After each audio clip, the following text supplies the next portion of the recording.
Hey, listen, if you're looking to accelerate your growth in your financial practice and you have been an advisor for a while and you would like to really rev up your sales, then you need to pay attention because in the next few minutes, I'm going to share with you a great case study of someone who has been an advisor for a couple of years.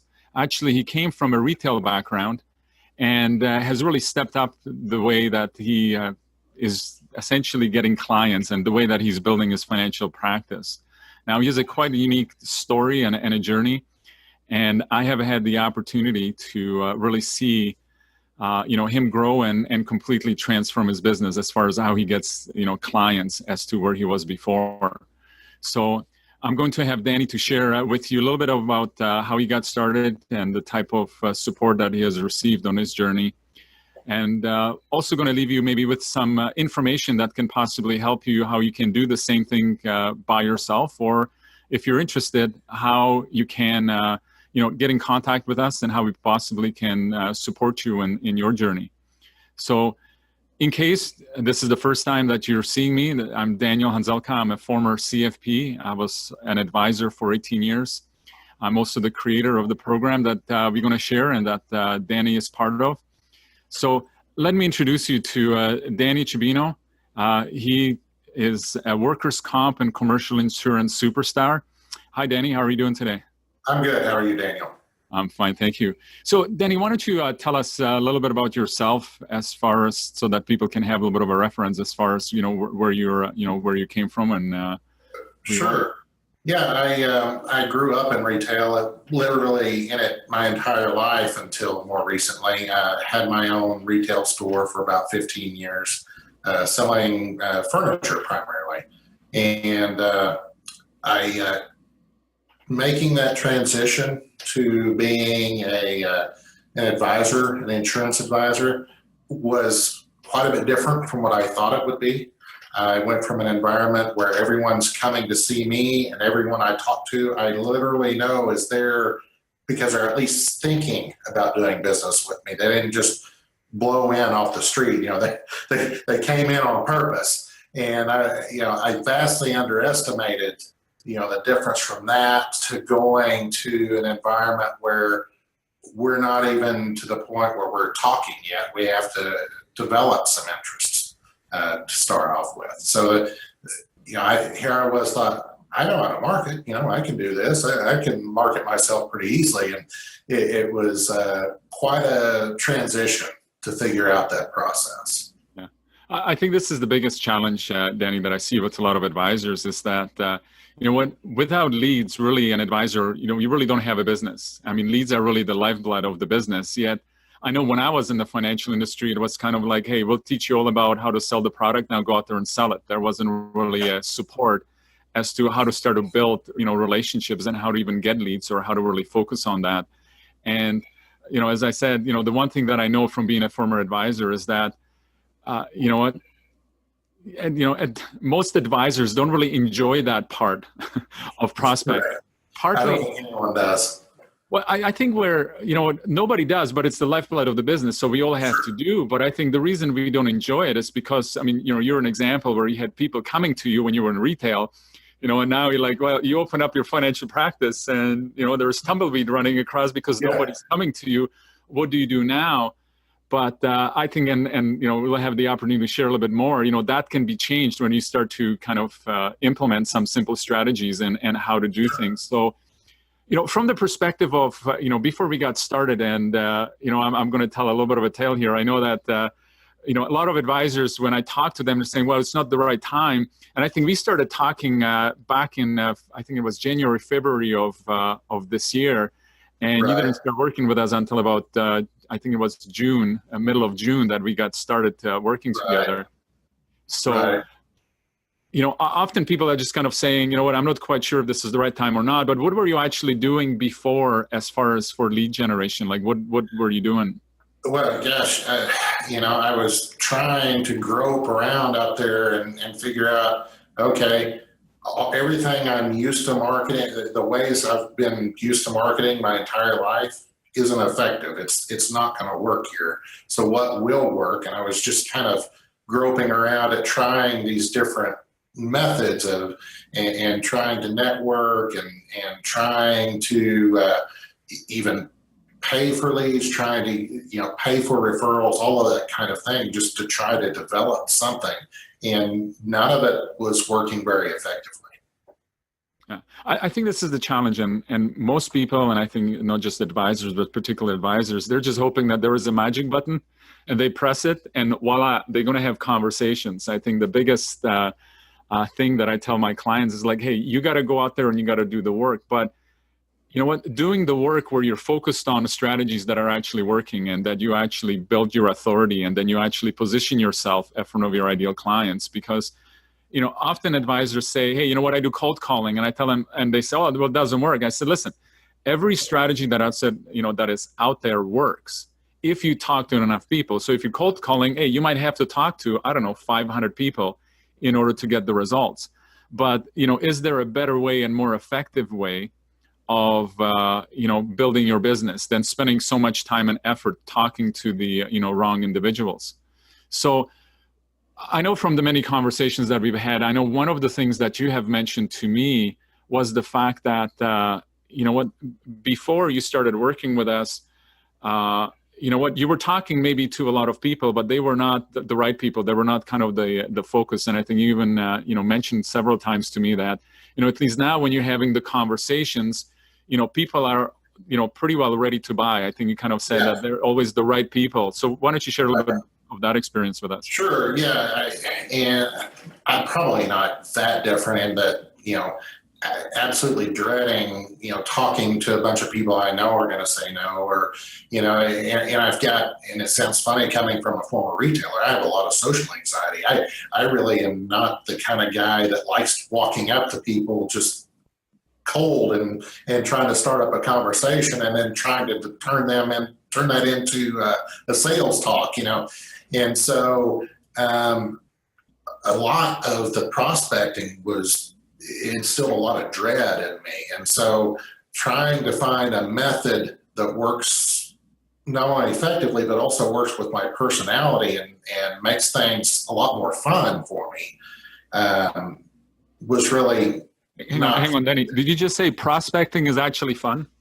Did I just hear you say well, that? Talking, I don't like prospecting, but I love actually talking and helping people.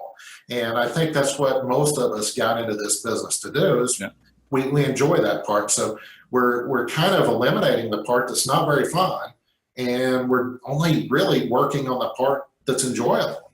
And, it's a life changer. I think one of the things, and again, from the experiences that I've had, I worked with a coach and he taught me this. There's two sides to the business. And I think this is, Danny, what you're talking about. There's the side that we all got into the business. I mean, this was the reason why I became a financial advisor. It's to truly help people. That's what gets us excited. That's why we wake up, in the morning and we want to go out there. But there is this other side of things, so that's kind of working in the business. And then there's working on the business.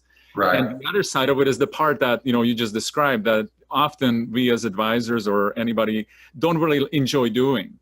And that is, how do you start prospecting? And often when I ask my clients or, people that I talk to, what's the first thing that comes to your mind when I say sales? And most people have this picture of a used car salesman trying to push something on them. And I tell them, no, that's not what sales is. Sales is, coming from a place of service. And when you can make working on the business and working in the business seem the same, and I think this is what you just mentioned, what we have done, where if you truly focus on who your ideal client is and you know who they are, and you truly have a solution for them, they should be happy to talk to you. And they are happy to talk to you. And I think this is the change that, you're describing, is that, when you go through the training and go through the things that I have shown you, is you identify who that ideal client is and you start to build a relationship with them and you show them that, hey, you know what, you are an expert, you are someone that can truly help them to resolve the problem or the challenge that they have. It's just a matter of saying, hey, you have the problem, either you're interested or you're not. If you're interested, hey, let's have a further conversation and see how we can resolve that. And I think this is where those conversations become more enjoyable. Yes, absolutely. Yeah. It's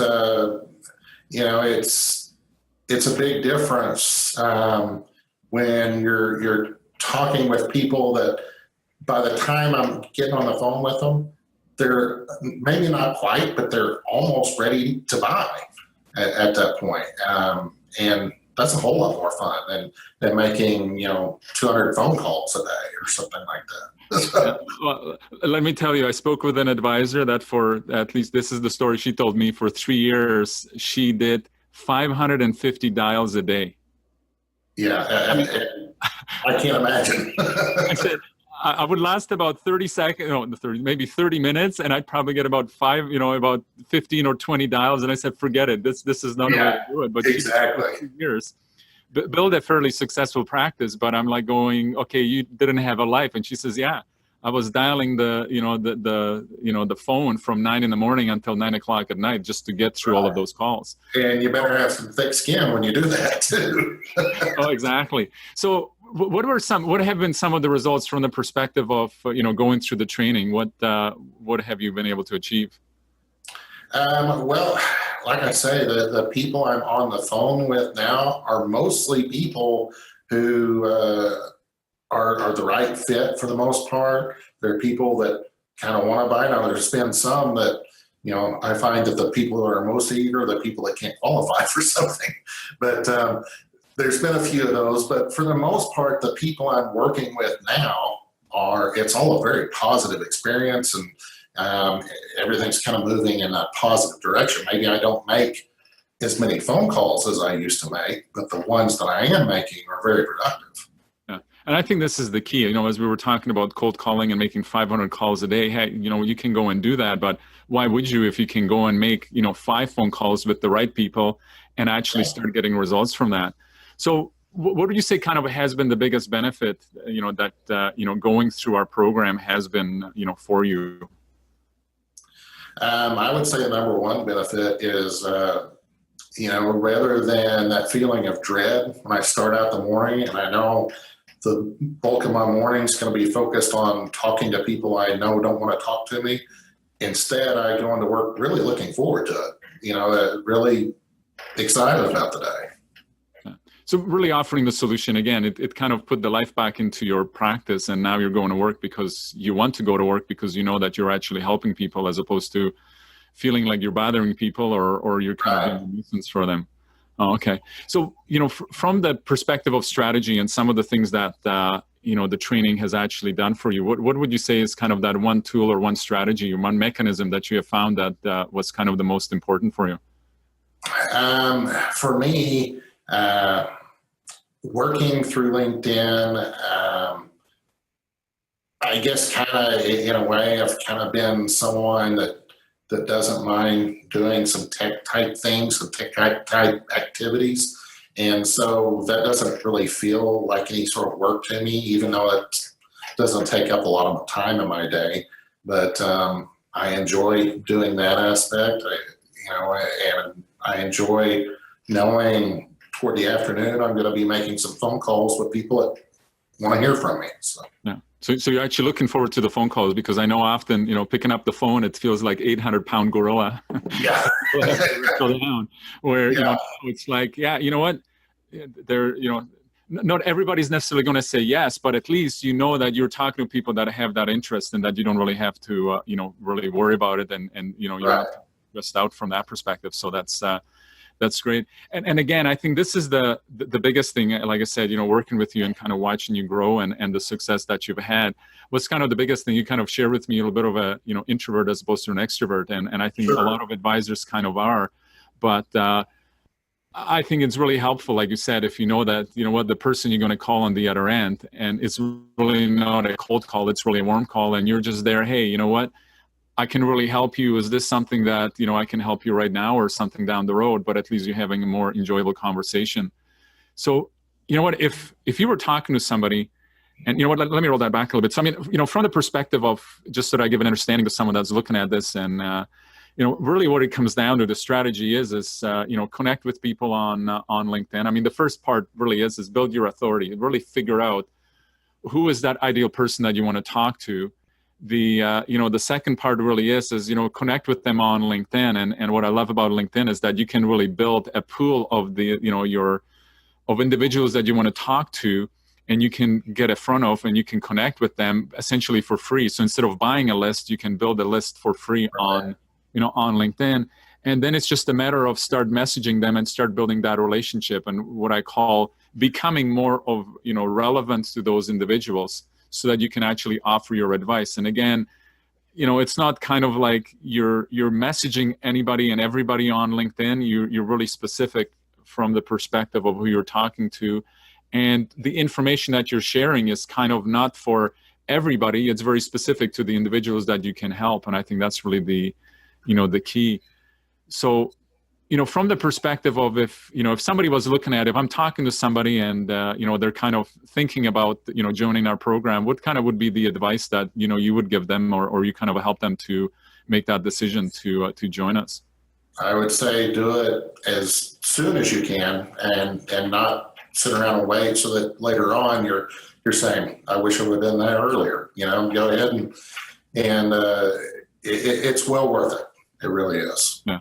I mean, this is often the thing. I mean, I'm going to put you on the spot here. I mean, yeah, if you think about it, where could you be now if you did get working back in February, right? So I mean, right, sure. So much further ahead. And again, sure. The key really to all of this is just the fact that, and the analogy that I use is, when you're out there prospecting or when you're building that, marketing, call it a funnel or a system or a strategy, is that a lot of work has to be done up front.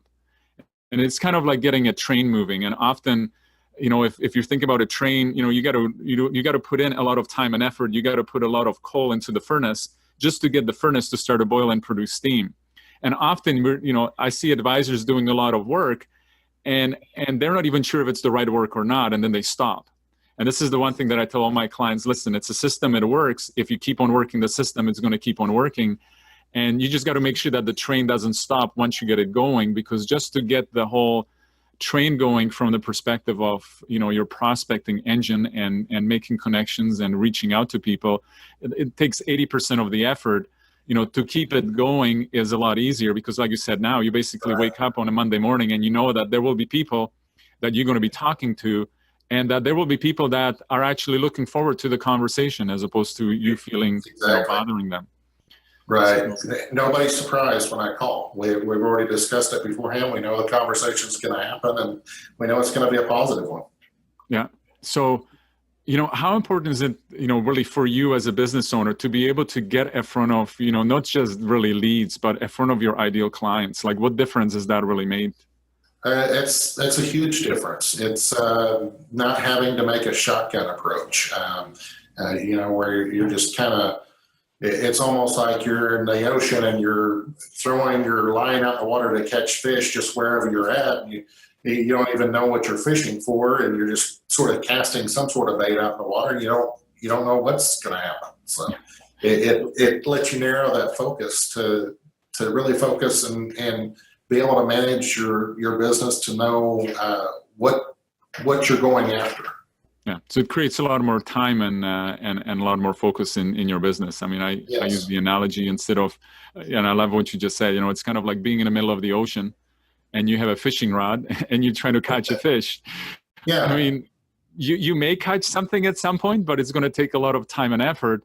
Where what we've really created, and what everybody has the ability to create is, I kind of call it, fishing in a small pond or even fishing in the barrel. Where because we know who you want to deal with, we start to build that pond or that barrel, and we stock that the body of water with fresh fish all the time, and you get to kind of reach in, pull out, and says, hey, there is a live one. Let's have a conversation, and they're actually happy to to talk to you. So just a little bit about you, just kind of let's return back to that. So what kind of prospect are you really looking for to to get in front of you? What is it that who's it that you're working with? Well, I began looking for prospects, that were just like me in terms of, I was a small business retailer. And so originally I was looking for people exactly like that I could get in front of and know. I know exactly what you do because I used to do that myself. And, I've been where you're at. As I got into that a little bit, I realized there might not be enough of those types of people that use LinkedIn. There are definitely quite a few, but I just wanted a broader audience. And so I broadened that a little bit just to small business owners of like 1 to 25 employees. And it's still a good fit for me in terms of I might not have once been in their business, but I still know a little bit about what it's like to operate a small business. And I still know a lot of the challenges they face, and I can communicate from a place of experience on that. Yeah. And I think this is the key. And as you know, me and you have been working together, and I tell this to advisors too, is that, you know what, start with something that's more comfortable, and then you can always expand from that. And I think the easiest way, you know, kind of building your authority is kind of go into your past. And that's why I remember originally we had conversations talking about retail stores and retail owners. And I think even back in, if I go back to the conversation we had January, February, you kind of mentioned that you were even doing cold calling and kind of going from door to door, because that's what you felt. I mean, the reason you became a financial advisor, you shared with me, was because you felt like when you were in retail, nobody has ever come around, right? Nobody knocked on the door. Nobody came into, you know, and say, hey, you know what, I can really help you and really, you know, make sure that you're taken care of and that you're protected. Again, you know, it's a great way of going and doing that door knocking. But again, we're essentially started doing this virtually. And I think it's way more effective doing it virtually, where, you know, you figure out exactly who is that individual that you want to connect with, and you start to build that relationship, you know, with them. And you start to build that relevance where you show them that you are the expert and you have the solution. Again, not everybody is ready to buy when we're ready to sell. Yep. But people are buying stuff all the time, and it's a matter of building that relationship with them. And you know what, I know that you know, I believe this, and maybe, you know what, I'm going to ask you to kind of say this, how you feel about this. I believe that LinkedIn is essentially for, you know, for a financial advisor, especially in 2018 and 2019, whenever people, you know, going to listen to this, is really the best way to start to build your business and to really, you know, get in front of your ideal clients. Like, you know, if somebody wasn't even thinking about getting the training more from the perspective of, you know what, well, I'm not really sure about LinkedIn. I just feel like, you know, people are always trying to sell me something. And I always tell people, you can't sell anything on LinkedIn. It's about building your, you know, a relationship. But what advice would you give someone about, you know, lead generation on LinkedIn? I would definitely agree with that. It's an excellent tool to develop your audience, and as you begin to work with it, it's also a good tool to help you kind of figure out in your own mind who you want to work with and how you want to work with them and what types of things. I mean, I've probably over the last year, even before working with you, gone through feels like 1,000 different iterations of what I want to be and how I want to serve people. And it really helps you as you're going through this process, focus and narrow in on really the type of people you really enjoy working with and what you want to do. And LinkedIn is an excellent tool for prospecting and finding the exact audience you want to talk to. Yeah. Again, because, you know, that's kind of the key. I mean, in the training, we kind of go into it. I show you how to do that. But then on LinkedIn, you can play around with it and you can actually test it out, and you can actually go out there and do that. And I think the biggest key is just going out there and doing it. And I think that's kind of how I, you know, structured the training, where it's not just intellectual exercise. We've all done, you know, and bought those programs before. Right. This all comes down to actually learn the information and go out there and implement it. And, you know what, make sure that you're actually doing it, because that's the only way that you're going to learn, you know, who is the right audience, what is working and what is not. And again, this is what I appreciate you, and I love working with, you know, clients like yourself that are actually willing to go out there and kind of get your hands dirty and do the work and figure out how that works. So just from the perspective as we close this, you know, this chat, you know, is there anything else that you could just kind of want to mention about the training or something that maybe I have missed not asking? I think we've pretty well covered our bases. I can't think of anything other than, you know, if this is something that you are thinking about, speaking to general you out there, absolutely, I would certainly recommend it, particularly in our line of work, but I think it applies to other lines of work as well. Yeah. Okay, that's great. Well, Danny, I really appreciate your time today, and thank you for, you know, sharing with us how, you know, our training, Get Good Clients on LinkedIn, has been helpful. So looking forward to keep on working with you. Thank you. Appreciate it, Daniel.